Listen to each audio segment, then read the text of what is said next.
Hello and welcome my dear friends and students. In today's video I am going to start the new chapter, that is chapter number 9, current electricity.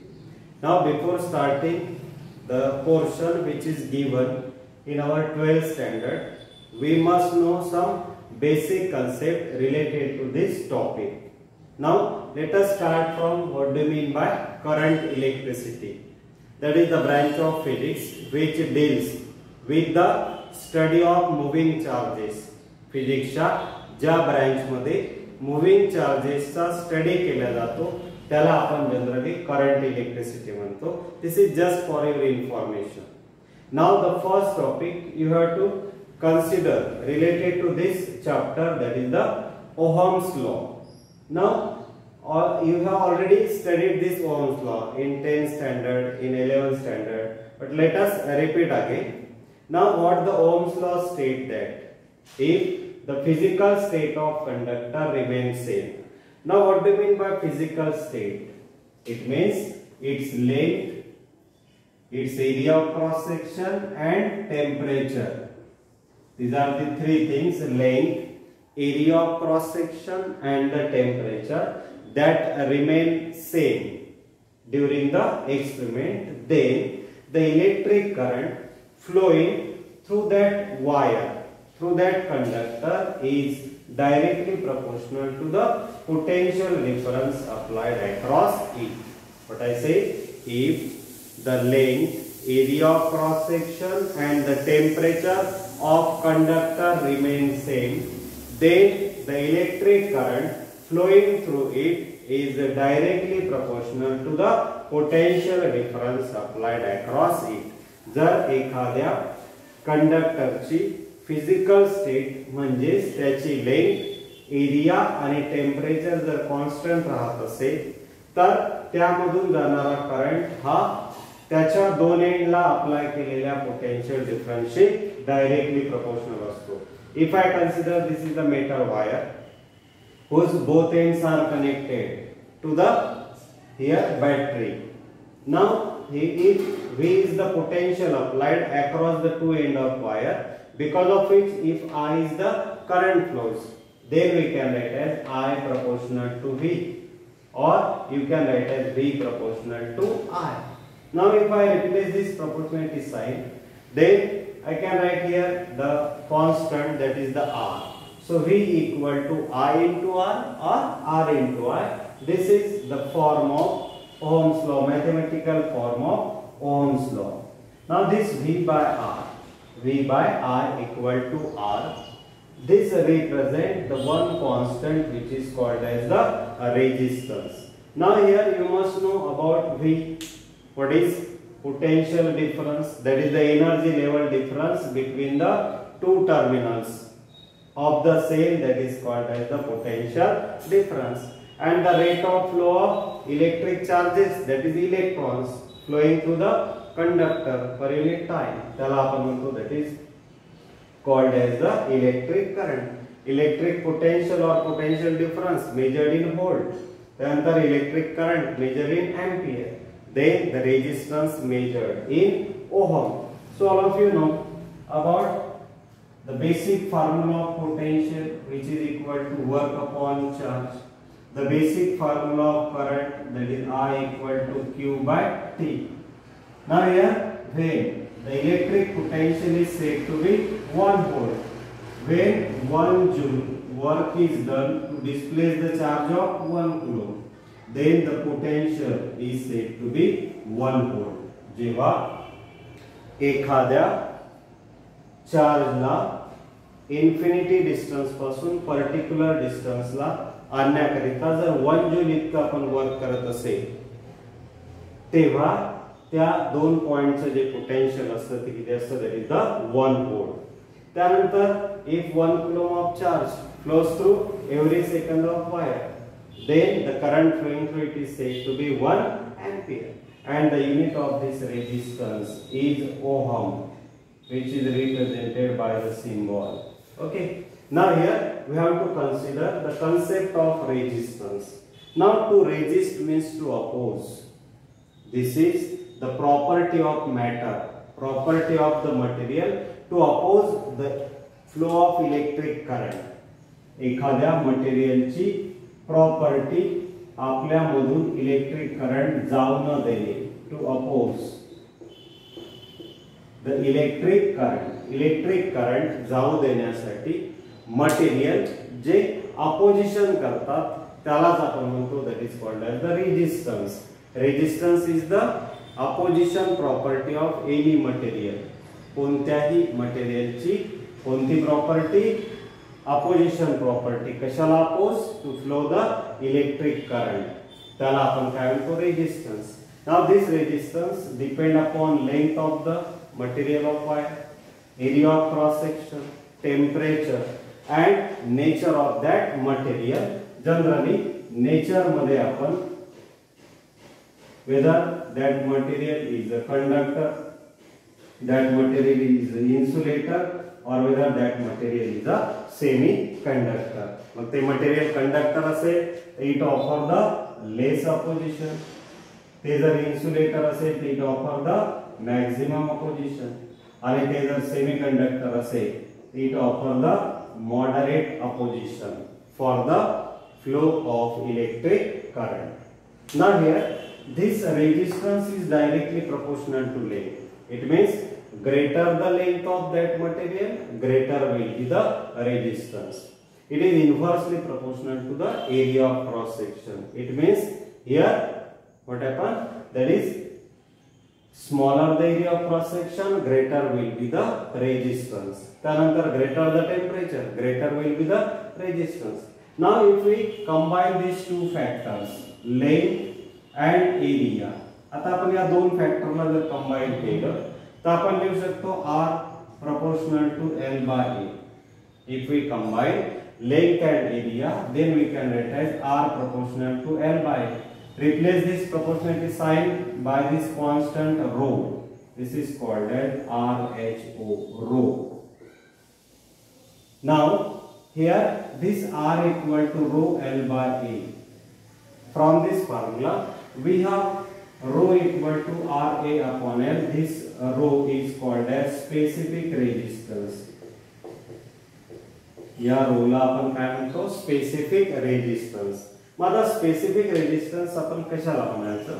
That is the resistance of material having unit length and unit area of cross section. Rho equal to R आपण केव्हा लिहू शकतो? Row equal to R आपण तेव्हाच लिहू शकतो if L equal to 1 metre and A equal to 1 metre square. जेव्हा एखादा आपण मटेरियल म्हणजेच कंडक्टिंग वायर जर 1 मीटर लेंथचा घेत असेल आणि त्याचा एरिया पण 1 मीटर स्क्वेअर असेल तर त्या 1 मीटर लेंथ आणि 1 मीटर स्क्वेअर एरिया असणाऱ्या वायरचा रेजिस्टन्स त्याला आपण म्हणतो that is called as the specific resistance. Resistance measured in ohm. मग याचं जे युनिट आहे हे will ohm into meter square upon meter. So we can write it is ohm into meter. So ohm into meter is a unit for specific resistance. Now here we have to consider these two fundamental terms, that is conductance and the specific conductance. The reciprocal of resistance is called as conductance. Resistance चा reciprocal म्हणजे conductance and the reciprocal of specific resistance that is called as the specific conductance. त्यानंतर याचा unit जर आपल्याला पाहिजे असेल तर हे युनिट आपण इझिली मिळवू शकतो. हे जर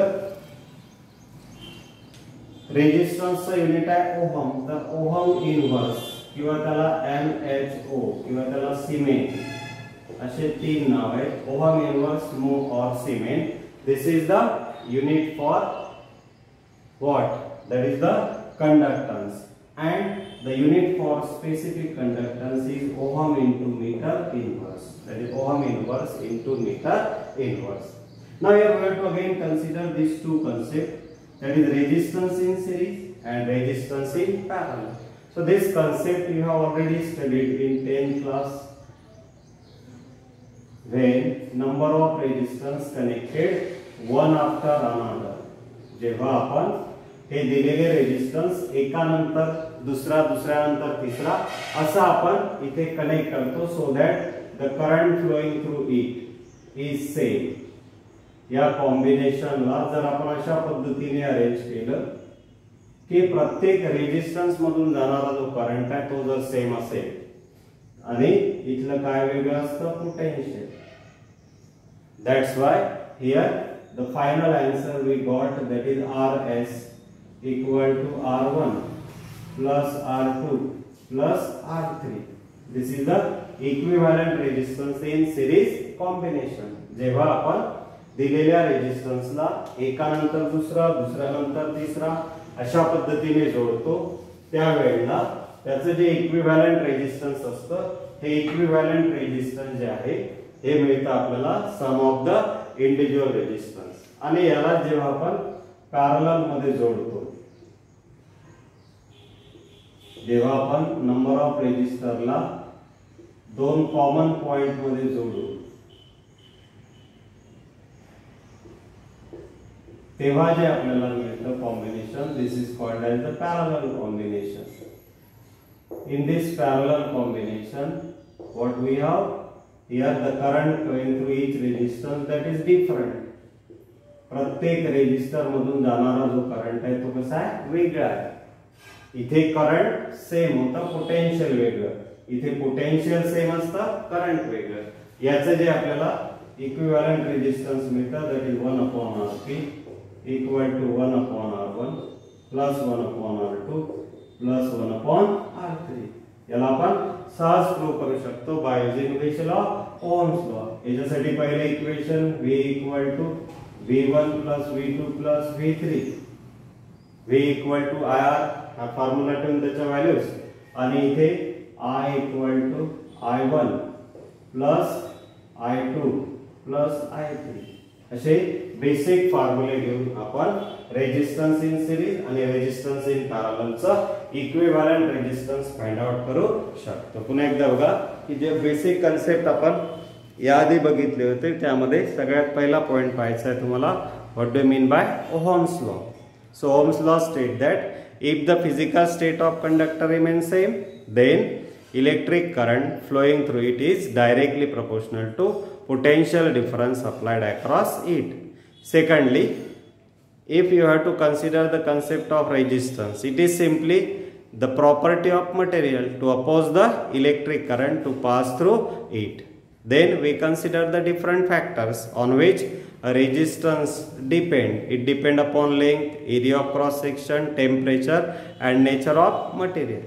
It is directly proportional to length, inversely proportional to area and directly proportional to the temperature. Now if we combine the two factors, then we get the specific resistance rho equal to RA upon L. Here we consider resistance in series and resistance in parallel. These two equivalent combination of resistor, that is series and parallel, that can be used in our current electricity. Now we have to consider the actual part that is given in current electricity. Now let us consider the two very important laws given by Kirchhoff, known as the Kirchhoff's current law and Kirchhoff's voltage law. Before studying these laws, let us clear these three definitions, that is the meaning of junction, loop and the branch. आपण electrical circuit diagram जेव्हा study करतो तेव्हा आपल्याला junction बघावं लागतं, loop किंवा branch आपल्याला बघावं लागतं. तर जंक्शन म्हणजे काय, simply this is the point in an electric circuit where the two or more conductors join together. म्हणून मग इथे लिहिलंय any point in an electric circuit where two or more conductors join. असा पॉइंट की ज्या पॉइंटला दोन किंवा दोन पेक्षा जास्त कंडक्टर जॉईन होत असेल तर त्या पॉइंटला आपण जंक्शन म्हणतो. जसं आता या सर्किट डायग्राम मध्ये ए आणि बी पॉइंटला आपण जंक्शन म्हणू शकतो, कारण ए पॉइंटला तीन कंडक्टर्स कनेक्ट आहेत, बी पॉइंटला तीन कंडक्टर्स कनेक्ट आहेत. म्हणून इथे लिहायचं की any point in an electric circuit where two or more conductors join, त्याला आपण म्हणतो जंक्शन. त्यानंतर लूप कशाला म्हणतात, that is any close conducting path, any close conducting path in an electric circuit or network that is called as the loop. जसं बघा आता इथून जर मी सुरुवात केलं CA BDC, याला आपण म्हणतो loop. This is the first loop. जिथून सुरुवात करायची त्याच ठिकाणी पुन्हा परत जायचं, त्याला आपण क्लोज लूप म्हणतो. So start from C A B D आणि C, CA BDC, that is the one loop. Second loop जर आपण कुठून सुरुवात करू शकतो, इथून घेऊ शकतो, इथून घेऊ शकतो, E F B A E or A E F B A. This is the second loop, and we can also take the largest loop, that is the third loop. इथून सुरुवात जर केली C A E F B D C, जिथून सुरुवात केली त्याच ठिकाणी पुन्हा परत जायचं, त्याला आपण कंप्लीट लूप म्हणतो. आणि या कंप्लीट नेटवर्क मध्ये जे आपण दोन जंक्शनच्या मधातला पार्ट असतो त्याला आपण म्हणतो branch. Any part of the network that lies between the two junction. इथे या डायग्राम मध्ये कोणते दोन जंक्शन आहेत, A आणि B. मग A आणि B च्या मधातला जो नेटवर्कचा पार्ट आहे त्याला काय म्हणतो आपण, branch. Let us repeat again. What is junction? Any point in an electric circuit where the two or more conductors join. Electrical सर्किटचा असा पॉइंट की ज्या ठिकाणी दोन किंवा दोन पेक्षा जास्त कंडक्टर्स जॉइन असतील. त्यानंतर loop, any close conducting path in an electric network that is called as the loop. कोणत्याही इलेक्ट्रिकल नेटवर्क मधील जी क्लोज पाथ असते, कंडक्टिंग पाथ, त्याला आपण म्हणतो लूप. आणि any part of the network that lies between the two junction, दोन जंक्शनच्या मधात असणारा जो पॉइंट आहे त्याला आपण म्हणतो that is called as the branch. Now after considering this concept, now let us start the Kirchhoff's current law. Kirchhoff's current law states that the algebraic sum of current at any junction in an electric circuit is zero. आपण त्याला असे म्हणू शकतो, the algebraic sum of current at any junction is zero in an electric circuit. Doesn't matter, त्याचा meaning बदलायला नको की जेव्हा आपण एखादा जंक्शन कन्सिडर करतो. बघा मग इथे जंक्शन शब्द आला, जंक्शन आपल्याला माहित नसतं तर इथे त्याचं मीनिंग आपल्याला कळलं नसतं. This is the point in an electric circuit where two or more conductors join together. जेव्हा दोन किंवा दोन पेक्षा जास्त कंडक्टर्स एकत्र येतात तेव्हा त्याला आपण काय म्हणतो, जंक्शन. मग इथे काय म्हटलेलं आहे, हे algebraic sum of the current at any junction is always equal to 0. In order to explain this law, let us consider this junction O, which is made from the 6 branches. Which are they? First, second, third, fourth, fifth and the 6th. मग आता इथे प्रत्येक branch मधून जाणारा current consider करा. I1, I2, I3, I4, I5 and I6 with the current flowing through the each branch. Now you have to use here the two sign convention. The current which is flowing toward the junction, the current which is flowing toward the junction, that is taken as positive. जो current junction कडे flow होत असेल, बघा हा I1 current कुठे flow होत आहे, junction कडे. I3 करंट कुठे फ्लो होत आहे, जंक्शन कडे. I5 करंट कुठे फ्लो होत आहे, जंक्शन कडे. मग जो करंट जंक्शन कडे फ्लो होईल त्याला काय घ्यायचं, पॉझिटिव्ह. आणि opposite is the case, the current which is flowing away from the junction. जो करंट जंक्शनच्या अवे फ्लो होईल त्याला काय घ्यायचं, निगेटिव्ह. जेव्हा आपल्याला साइन कन्व्हेन्शन इथे वापरायचे असतात, आता याच्यासाठी जर इक्वेशन लिहायचं असेल मला, तर हा I1 करंट जंक्शन कडे जातोय म्हणून प्लस घ्या, I2 करंट जंक्शन पासून अवे जातोय म्हणून minus, plus I3 minus I4 plus I5 minus I6 equal to 0. कोणत्याही जंक्शनचे अल्जेब्रिक सम जे असतं करंटचं ते किती असतं, 0. आता सगळ्या निगेटिव्ह टर्म्स जर आपण एका साइडला टाकल्या तर I1 plus I3 plus I5 equal to I2 plus I4 plus I6. This is I1 plus I3 plus I5. That is nothing but the काय आहे ते I1 I3 I5 that is the current flowing toward the junction. I2 I4 I6 काय that is the current flowing away from the junction. म्हणजे आपण असे म्हणू शकतो the total current flowing toward the junction is always equal to the total current flowing away from the junction. This is how we can explain the first law, that is the Kirchhoff's law. Now this law is the law of conservation of electric charge. हा जो law आहे हा law कोणाचं conservation आहे electric charge. हे आपल्याला objective मध्ये विचारले जाऊ शकतात. First law Kirchhoff's current law is the law of conservation of electric charge. Then let us consider the second law, that is the Kirchhoff's voltage law. Now what it states that can be easily understood from this mathematical formula. या mathematical फॉर्म्युलावरून आपण त्याला लक्षात ठेवू शकतो. तर बघा काय algebraic sum of potential difference. हे जे product of current and resistance आहे हे म्हणजे काय झालं पोटेन्शियल, ज्याला आपण इथे V कन्सिडर करू शकतो.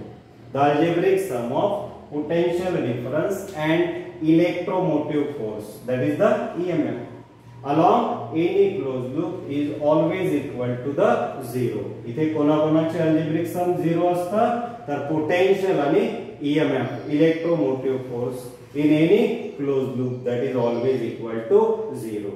इथे तुम्हाला आता दोन साइन कन्व्हेन्शन वापरायचे आहे. If the loop is traced in the same direction as that of the current pass, ज्या डायरेक्शन ने करंट चालला असेल त्याच डायरेक्शन ने जर लूप ट्रेस केली तर यांचा प्रोडक्ट हा मायनस घेतात. If the loop is traced in the same direction as that of the current, then the product of I and R that is taken as negative. Now opposite is the case. आता current याच direction ने आहे आणि आपण जर आता त्याच्या opposite direction ने जात असेल लूप डिस्क्राइब करत असेल तर त्या वेळेला मात्र हा करंट काय घ्यायचा करंट अँड रेजिस्टन्स पॉझिटिव्ह. आता असंच आपण सर्किट मध्ये जेव्हा निगेटिव्ह टू पॉझिटिव्ह किंवा पॉझिटिव्ह टू निगेटिव्ह जाऊ तर अशा वेळेला ईएमएफ काय कन्सिडर करायचं हे सेकंड साइन कन्व्हेन्शन आहे. In case of electric potential, when we have to take that electric potential negative, when we trace the path in the same direction as that of the electric current. ज्या direction ने electric current असेल त्याच direction ने loop trace करत असेल तर IR negative घ्या. ज्या डायरेक्शन ने आपण इलेक्ट्रिक करंट कन्सिडर केला त्याच्या अपोजिट डायरेक्शन ने जर आपण लूप ट्रेस करत असेल तर IR पॉझिटिव्ह घ्या. आणि या उलट जेव्हा आपण पॉझिटिव्ह टर्मिनल कडून निगेटिव्ह टर्मिनल कडे लूप डिस्क्राइब करू तेव्हा ईएमएफ निगेटिव्ह घ्यायचं. इथला ईएमएफ काय घ्यायचं निगेटिव्ह आणि जेव्हा निगेटिव्ह कडून पॉझिटिव्ह कडे जाल तर ईएमएफ काय घ्यायचं positive. So this is how we can describe the two sign convention for the Kirchhoff's voltage law. आता हा जो किर्चॉफ्स व्होल्टेज लॉ आहे याला आपल्याला तिथे दोन लूप साठी जर इथे एक्सप्लेन करायचं असेल डिस्क्राइब करायचं असेल तर बघा त्याला कसं एक्सप्लेन करायचं किंवा डिस्क्राइब करायचं. Now consider the first loop as he पहिली लूप आपण कन्सिडर करू. नाउ कन्सिडर द लूप याला आपण नेमिंग करू. इथून मी नाव देतो त्याला A B C D F. E घेणार नाही आपण ईएमएफ साठी वापरलेला आहे आणि इथे समजा घेऊ आपण G किंवा H कोणताही घेता येईल आपल्याला. आता फर्स्ट लूप कन्सिडर करू. Consider the first loop A B F G A. Consider loop that is the closed loop A B F G and A. हा जे पॉइंट आहे बघा पहिल्या आपण कुठून कुठे गेलो A कडून B, then B to F, then F to G and G to A. जिथून आपण सुरुवात केली तिथेच पोहोचायचं. आता बघा इथून जाणारा करंट आहे I1. आपण त्याच डायरेक्शन ने चाललोय ज्या डायरेक्शन ने करंट आहे म्हणून त्यांचा प्रोडक्ट काय घ्यायचा मायनस I1 into R1. बघा ही जी सेल आहे किती करंट प्रोव्हाइड करत आहे I1. ही जी सेल आहे किती करंट प्रोव्हाइड करत आहे I2. मग पहिल्या रेजिस्टन्स मधून जाणारा करंट I1 आहे. आपण त्याच डायरेक्शनला चाललो म्हणून मायनस. पुन्हा B पासून F पर्यंत जाताना त्याच डायरेक्शनने चाललोय म्हणून तिथला पण करंट. आता बघा या ब्रांच मधून जाणारा करंट हा दोन्ही सेल कडून येणार आहे, इकडनं येणार आहे आणि या डायरेक्शन येणार आहे. म्हणून मग तिथे तुम्हाला दोन करंट घ्यावे लागतात, that is flowing through the same part in the same direction. म्हणून मग तिथे R5 मधून जाणारा जो करंट आहे तो I1 प्लस I2 घ्यायचा. पुन्हा आता मी F2G कडे आलो, तिथला करंट पुन्हा बाय पर गेट होईल -I1 इंटू R3. आता इथे कुठून कुठे चाललो आपण, निगेटिव्ह कडून पॉझिटिव्ह कडे, म्हणून इथे घ्यायचं प्लस E1 आणि इक्वल टू काय द्यायचा 0. Similarly consider the second loop. आता हे लूप कन्सिडर करा. Now consider second loop, that is B, C, D, F, B. कोणते लूप कन्सिडर करायचे, B, C, D, F आणि B. पुन्हा आपण बघा आता मी B कडून कुठे चाललो, B कडून चाललोय मी C कडे, तर करंट अपोजिट डायरेक्शन आहे म्हणून प्लस घ्यायचं, that is I2 R2. पुन्हा मी आता इथे कुठून कुठे चाललो, पॉझिटिव्ह कडून निगेटिव्ह कडे, म्हणून इथे -E2. त्यानंतर F कडून कुठे चाललोय मी, सॉरी D कडून F कडे, पुन्हा करंट डायरेक्शन अपोजिट आहे म्हणून plus, that is I2 R4. आता आपण या F पासून B कडे चाललोय अपोजिट डायरेक्शनने, पुन्हा मग इथे plus I1 plus I2 into R5, that is equal to 0. कोणत्याही डायरेक्शनने आपल्याला लूप कन्सिडर करता येतं आणि त्याच्यावरून आपल्याला असं इक्वेशन लिहिता आलं पाहिजे, कारण याचा वापर आपल्याला पुढचं जे महत्त्वाचा पार्ट आहे व्हीटस्टोन नेटवर्क, त्यामध्ये आपल्याला याला वापरायचा आहे. Now this is the law which gives us the law of conservation of energy. Second जो लॉ आहे हा कॉन्झर्वेशन ऑफ एनर्जीचा आहे. फर्स्ट लॉ जो आहे तो कॉन्झर्वेशन ऑफ इलेक्ट्रिक चार्ज आहे.